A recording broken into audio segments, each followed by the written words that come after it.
En welkom weer. Vandaag een prachtig interview met Sabyasachi Sengupta.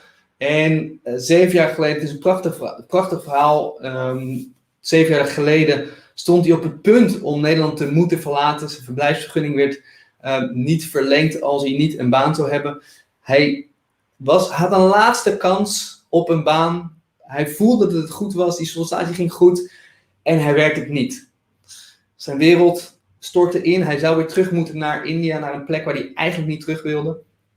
Maar ergens in zijn hoofd hoorde hij een stemmetje van: het is pas gedaan totdat de laatste ronde, totdat de laatste minuut is ingegaan. En diezelfde week kreeg hij alsnog een aanbod bij een ander bedrijf. Hij werd diezelfde week aangenomen en hij mocht blijven. Inmiddels 7 jaar later is hij naast zijn baan bij een bank, is hij zijn eigen plan B op gaan zetten. Hij is professioneel spreker geworden. Hij is zich daar helemaal in gaan verdiepen. Heeft prijzen gewonnen, internationale prijzen voor beste spreker. Hij heeft TED-talks gehouden. Hij wordt nu ingevlogen om bepaalde op te spreken op diversiteit. En op zijn laatste ding, namelijk zijn boek. Hij heeft een boek geschreven, What is your plan B? Namelijk, hoe zorg je ervoor dat je naast jouw werk altijd werkt aan een zijproject, dat je niet afhankelijk wordt voor die ene baan. Nou, vooral in deze tijd is het denk ik essentieel dat we continu na blijven denken over wat is jouw plan B en wat kun je doen om niet afhankelijk te worden van alle omstandigheden. Wij gaan daarvoor met hem in gesprek. Dus als je wil weten hoe je naast je baan een eigen business of je eigen passieproject kunt neerzetten, dan is dit interview voor jou. Ik ga hem erbij halen. Sabi! Hey! Good morning. Good morning. Good morning. How are you? Very good. Hey, let's start with the first question I always like to ask everybody because for me it's all about passion. What are you most passionate about? Oof. Definitely no-brainer there, public speaking. I think that's my biggest passion, to talk in front of an audience, to convey a message through a story, tell people what's in my brain and heart and everything, and help someone with the message that I have. But I think even if I'm in a coma and you ask me to come and give a speech on stage, I'm probably going to do that. I mean, carry me to the stage once there, give me the microphone, and I'll start speaking. Yeah. So I think definitely that is my biggest passion. Yeah, and you became very good with it. I just said in the introduction that you won some prizes. How did you figure out that this was your passion? Like, what moment in your life did you figure that out? I don't remember there was a eureka moment. I think maybe when I was in college, because I enjoyed presentation and debate. So here's the thing: I was a very petty, small kid back in school. Like when puberty hit, every guy was developing mustache, beard, and muscles. I was still really baby-faced and childlike. So at that point, people stopped taking you seriously. That it's still a baby, still a child, and everything. But then there were moments when you have to do presentation or be on stage and give a talk or something like that, or present your topic and stuff. And I noticed the moment I'm on the stage and looking at the audience and I would speak, people would listen and I would be able to drag their attention, because when you're 16, 17, you're not really going to listen to someone who's going to talk about anything. I could manage that. Every time I spoke, I got a lot of applause. People would be like, wow, we didn't know you speak this well. This was my only weapon I had, to make myself known to the world. And I think deep down I knew I'm okay at this. I never really cultivated it, but I knew this is the one thing that gets people to recognize me, notice me, that, okay, this guy exists and he has a voice. And I remember when these these alpha people would go on stage after me to say, they will be booed down or nobody's paying attention because it was not appealing enough. And I was like, okay, I do this well. When I entered bachelor's, I started doing debates, and I represented my college a few times in debates, and we won those debate contests. I think that's where I realized, okay, this is something I really can do well. I should nurture it. And over the years, when you work in an organization, you get this one review every year. What are your positive communication skills? You also start believing, okay, you know what, this is probably the one thing. But however, joining Toastmasters in Netherlands was definitely a defining moment. I realized that if I do not practice it, I will hit a plateau. I should really invest into body language, how I move my arms, how I look when I'm speaking, how I use the stage, how I structure my content, everything. So that been a rewarding experience. Yeah, you already say so many good things, and I want to extract that a little bit from what you're saying, because a lot of people they still have this the idea of this question, what could be my passion? How do I figure it out? And I'm thinking that you're saying some really good things, and one is that you just feel different. You know, you feel powerful at some points, and I see it a lot with people when we figured out finally what their passion is. Their whole system changes. Their physique, their expression, it changes. And I heard it also in your story. So that is one. You feel it. You feel yourself more powerful doing it. Yep. You maybe not even recognize yourself. So that's one. The second is people start looking or listening at you. So whatever you're doing, you feel that you're doing something right, and you catch their attention. So that's the thing. The other one. Where do you catch attention from people? That's probably something worth to explore. And then the third thing is, once you figure that out, you start deepening it. So you start Toastmasters, start practicing it, and then you become better, and it becomes probably more fun because you get more results, right? Yeah, absolutely. Because the thing is, if you know you're good at something and you do not practice it, you're going to lose the zing. At some point you'll be like, okay, this is not as fun as it used to be, because you have not groomed it, you know. Yeah, and I see a lot of people, they stop doing that part, so they don't practice, and then of course that it becomes less fun. But yeah, you have to put in the work, right? Yes, absolutely. There's no substitute for practice. Well, hey, let's take a step back 7 years ago. So now you wrote a book. You invited to speak. You're a TEDx speaker, and so forth. But 7 years ago, it was completely different. You had this moment that, well, you had lost maybe the opportunity of staying here. How did it feel, that moment that you felt everything fell away? How was it? So you know that I think, except the very last 2 days when before I was recalled for the job, I still had the positivity that I will get something, which is a really good survival skill. And somehow I look back and I feel like, how the hell did I have this confidence? Like, there was nothing concrete to give me that confidence, but still I believe, like, you know what, I'm going to find something in this country one way or the other. That confidence is really crucial, because that really keeps you going in hard times. And again, I don't know what was the source of it. It was difficult, because I think what happens is, when you are losing an opportunity, a job, or a stream of income is never easy, but especially when it is linked to your visa, that if you lose your job, you have only a month to pack up your bag and leave. It makes it harder. And it's not like you can I come from India, and so it's not like okay, I go back to India today and a month later I'll come back to Netherlands. It's not that easy. It is you have to really go through the visa process, and like it's a Herculean task. Once you're here and you're in the system, it's much easier to find a job than when you go back to India and find something. And it's it would have been difficult for sure. Yeah, it was extremely difficult period, but I think I what helped me was I had positivity a little, and I spoke to a lot of friends. Most of my friends, close ones, were aware of my situation. So whenever they could find an opportunity, they would put me in contact with that, which was really helpful. Wow. So keep having contact and keep explaining your situation, talk about it. That also helps a lot in difficult situations. Yes. I can imagine sorry, go ahead. No. I think that's one thing I wrote in the book, and I want to really emphasize when you are going through a crisis period, do talk to people who you trust, who are in your close knit, because it helps. Don't keep it to yourself, because I know it can be overwhelming. It can be. I don't want to talk about this situation. A lot of people have that. I have that too. But once you share it with the close knit people, you will be surprised with the kind of advice, suggestion, help you get.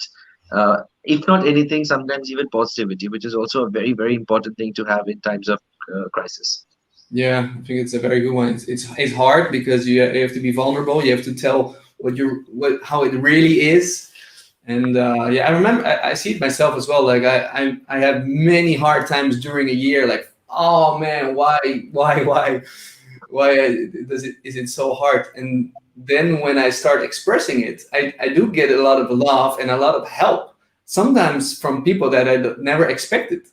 Yeah. So and somehow it also it connects a lot more with those people, like Mm. being vulnerable and getting receiving that help.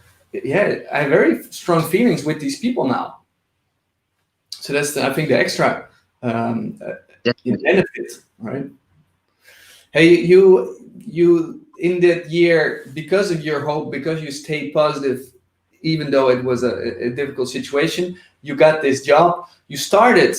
You decided to have to never be dependent on one job anymore. So you started your own, yeah, your own. I don't think it was that decision. The reason I started this hustle was again because of a friend, a network, actually a very experienced speaker from Spain. He lives in Barcelona, by the way, Florian. Yeah, he told me at a conference, he heard me speak in 2015, and he's like, so what do you do for a living? And he was like, why aren't you a professional speaker? You're wasting your life. You should do this. And he really cajoled me to really buy my domain and venture in this world. He's like, I'll help you, which he did. And he was extremely motivating and pushing and persuasive.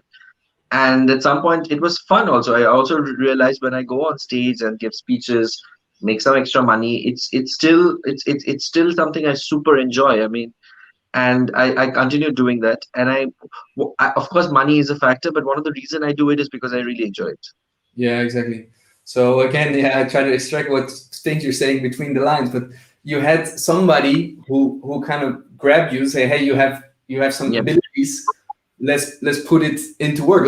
Let's make something out of it." And he grabbed you. He motivated you.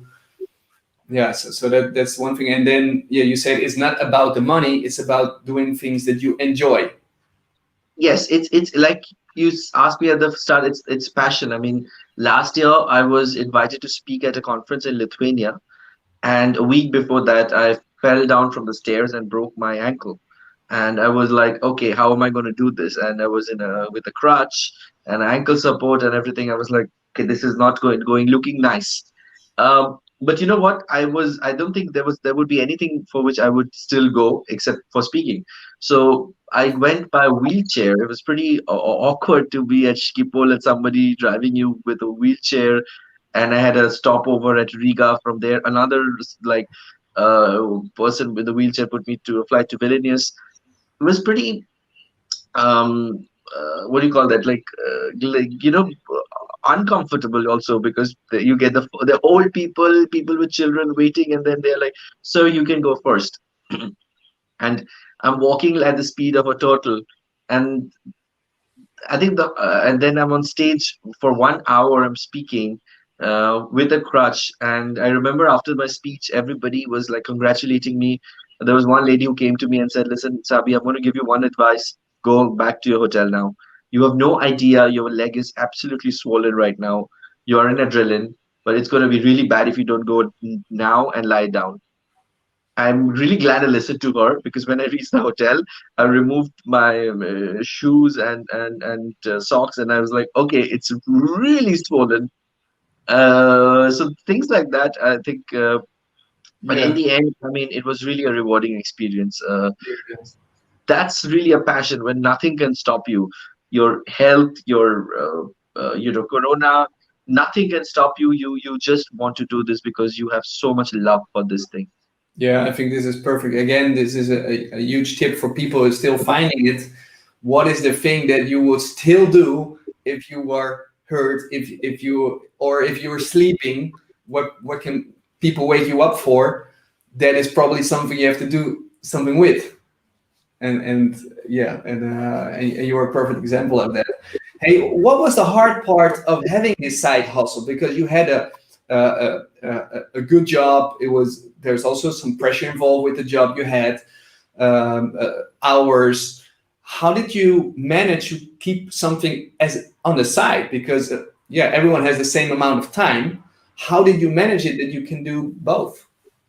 It's tough. It's really tough, if I'm honest with you, because if you are passionate about everything, then you also want to make progress in your job and also progress in your side hustle.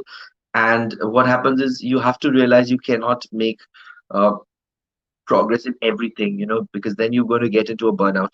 So first year, 2016, when I started professionally speaking, I remember like around this time, November and December, I'm like, you know what, I'm done. I'm not going to do anything anymore because I worked too much. And that is the biggest challenge, that you are working round the clock. Like I told you, like wake up at 6 in the morning. I'm working on the book, and then after work, also I found myself working on the book. There were days when had to do a little bit of proofreading. I worked from like 5 in the evening till 3 in the night, so without a break actually. So what it does, it also takes a toll on your health, your mental stability. At some point, you're like, okay, what am I doing? Why am I doing? And one thing one thing you must remember, and I want to tell it to everybody who's listening, that yes, whatever is your biggest passion can make you work 24 hours a day. You can work because you love doing it, but it does not always is a guaranteed success. It does not mean that you will become the best in the business in no time. It takes time.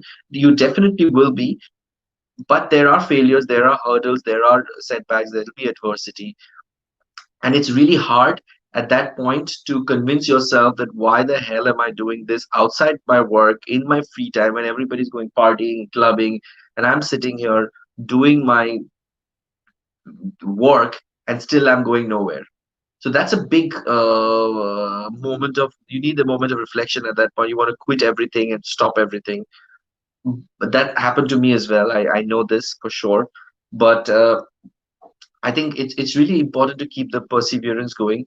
A good friend of mine once told me when I was writing this book, Jack, that a good trader is not the one who makes money when there is prosperity, but makes loses least amount of money when there is crisis. And when there is crisis and there is no business going on, you're not getting clients, or you're not getting the jobs that you want. It's good to hold in tight. I have had several times in several quarters where I've filed zero for VAT because I didn't have any income from the side hustle, and there are quarters where I've been flushed. But it really uh, depends. Some years are good, some are bad.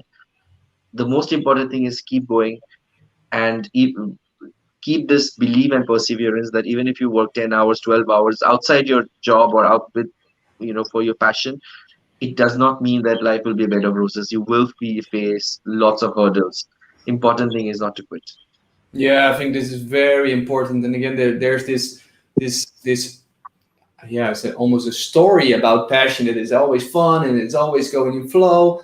It's not, to be able to work on your passion or to get results in your passion, you need to put in the work, the sacrifices. Where other people go party, you decide to write 1 hour more about a book or something you like doing. So yeah, I think it's good that you pointed out as well, because there's a lot of misconception about this part. Hey, you wrote a whole book about Plan B. Why is it so important to have a Plan B? In your opinion, you did a lot of interviews also with sports, with politics, with managers, with consultants, whole range of people. You probably extracted a summary, or yeah. Why is it so important to have a Plan B? Uh, so I think what is very important for people to have in life is, first thing is a master plan. So in the book, I give an example that your best friend is getting married in Spain, say Malaga, and you are the ceremony master. you reach the airport and the flight is cancelled. What will you do? Will you stop? You won't go, or you will look for alternatives. Will you look for, okay, let me go to Madrid and drive from there, or let me go to Barcelona and take a stopover plane? You will look for alternatives. You will look even for a train that takes you to Paris, and from Paris you can fly. You will look, explore all the thousand options that's there. And similarly, it is in our career. We all should have a master plan, which is like a goal or a target that we want to reach. For example, if you're a YouTuber, you want 1 million subscriber. If you are a manager in a company, you want to become the CEO. If you are if you are if you want to retire in the next 5 years and you want to have X amount of money in your bank account before you retire, that's your master plan. And nobody should define that master plan for you. You define it, whether it is in, like, in the organization you're doing, or outside the thing you're doing, or make your passion your job. Anything can be your master plan. Now, to reach that goal, that wedding, that master plan, things will go wrong. Things will not go according to your plan. Things will fall. There will be a corona. There will be a crisis. There will be situations that are beyond your control. There, you need a plan B to convert these actionable plans into a plan B, so that you ultimately reach your master goal. Wow. Okay, that's cool. So the starting point is have your master plan ready, have your destination in what form of shape, whatever, but have it visualized Yes. so that you can, whatever circumstances comes on your way, you can go around it. Maneuver. Yes, definitely.